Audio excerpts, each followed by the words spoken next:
60 বছর পূর্তি সবাই সংগ্রাম এই অনুষ্ঠানে প্রতিষ্ঠা লগ্ন থেকে দায়িত্বশীল ভূমিকা গ্রহণ করে ইতিমধ্যে প্রয়াত হয়েছেন যেসব নেতৃবৃন্দ, তাদের প্রতি অশেষ শ্রদ্ধা জ্ঞাপন কৃতজ্ঞতা প্রকাশ করছি। বিশেষ করে অ্যাসোসিয়েশনের অন্যতম প্রতিষ্ঠাতা প্রয়াত শ্রমিক নেতা শতাবুদ্দিন আহমেদকে বিশেষভাবে স্মরণ করছি।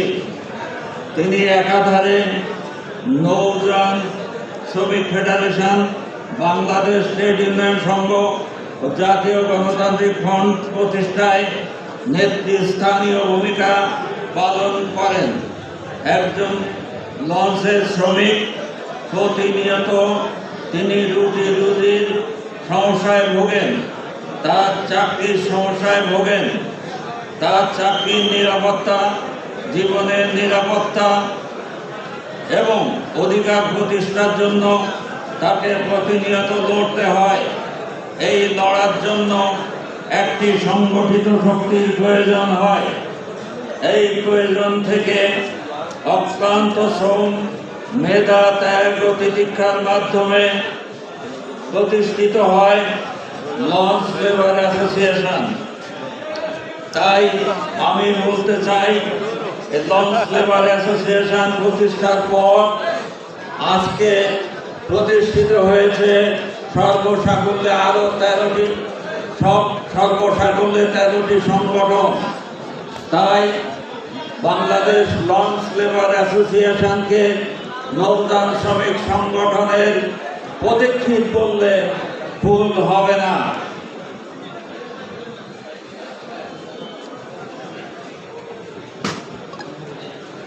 সংগ্রাম গোটা নৌ পরিবহন সেক্টরের শ্রমিকদের সংগ্রামের সাথে সম্পর্কিত, ফলে তাকে নৌযান শ্রমিক ফেডারেশন করতে হয়। আবার সকল নৌযান শ্রমিকদের সংগ্রাম দেশের অপর শ্রমিকদের সংগ্রামের সাথে সম্পর্কিত। সে কারণ জাতীয়ভাবে শ্রমিক আন্দোলন করতে ট্রেড ইউনিয়ন সঙ্গে নেতৃত্ব প্রতিষ্ঠা হওয়া জরুরি। একইভাবে শ্রমিকদের সমস্যার সাথে দেশের ছাত্র, কৃষক, নারী, শিল্পী, সাহিত্যিক, বুদ্ধিজীবী সকলের সমস্যা জড়িত। তাই সকলের মুক্তির জন্য জাতীয় মুক্তি সংগ্রাম প্রয়োজন। জাতীয় গণতান্ত্রিক রাষ্ট্র প্রতিষ্ঠার আকাঙ্ক্ষা থেকে জাতীয় গণতান্ত্রিক ফ্রন্টের প্রতিষ্ঠাতা শতাবুদ্দিন আহমেদ একজন শ্রমিকের সমস্যাকে শ্রমিক শ্রেণী সমস্যা হিসাবে তুলে ধরার সাথে সাথে এটিকে জাতীয় সমস্যার সাথে যুক্ত করে তার মুক্তির সম্মুখ দিক দেখিয়ে গেছেন। অর্থাৎ একজন শ্রমিক শুধু তার নিজের সেক্টরে আন্দোলন করেই তার জীবনের ভাগ্যের পরিবর্তন করতে পারে না, বরং একজন শ্রমিক তার নিজের ভাগ্য পরিবর্তনের জন্য রাষ্ট্র ব্যবস্থার পরিবর্তন করতে বাধ্য হয়। এই শিক্ষা শতাবুদ্দিন আহমেদ আমাদের দিয়ে গেছেন।